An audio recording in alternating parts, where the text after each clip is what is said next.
Hello viewers, আসসালামু আলাইকুম। আজকে আমি একটা নিরামিষ তরকারি রান্না করব। তো এই তরকারিটা রান্না করার জন্য আমি প্রথমে ডাঁটা নিয়েছি এবং ডাঁটাগুলো ছিলে কুচি কুচি করে কেটে নিয়েছি এবং কাঁঠালের বিচি নিয়েছি। কাঁঠালের বিচিগুলোও আমি কুচি করে কেটে নেব। তো কাঁঠালের বিচিটা বটি দিয়ে কাটতে কষ্ট হয়, সেজন্য আমি সুপারি কাটার যে যন্ত্রটা সেটা দিয়ে কাটছি। এটা দিয়ে কাটতে খুব ইজি হয়, অল্প সময়ে কেটে ফেলা যায়। তো কাঁঠালের বিচি এবং ডাঁটা যখন কাটা হয়ে যাবে তখন আমি এগুলো খুব ভালো করে ধুয়ে কড়াইতে দিয়ে দিচ্ছি।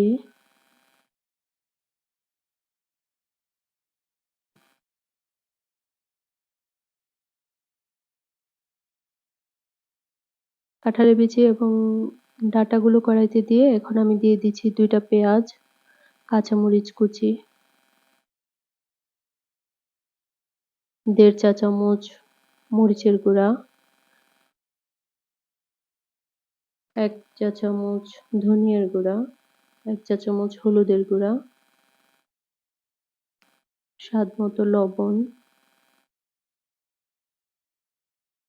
এবং সয়াবিন তেল। সবকিছু দিয়ে আমি খুব ভালো করে মিশিয়ে নিচ্ছি।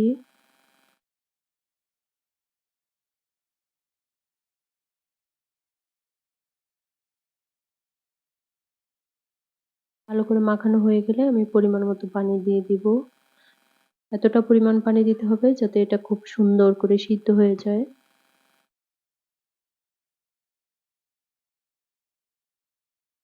মাঝখানে আমি একটু নেড়ে দিচ্ছি। কাঁঠালের বিচিগুলো খুব ভালো করে সিদ্ধ হয়ে একটু গলে গলে আসলে এই তরকারিটা খেতে বেশি টেস্টি হয়।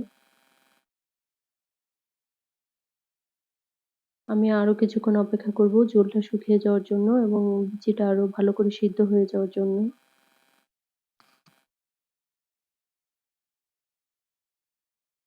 আমার তরকারিটা প্রায় হয়ে এসেছে। পানিটা অল্প কিছু আছে কিন্তু এটা টেনে নিবে। আমি এখন এটা উঠিয়ে নিব। মাছ মাংস ছাড়া এই তরকারিটা আসলেই খুব টেস্টি হয়, খুব মজার হয়।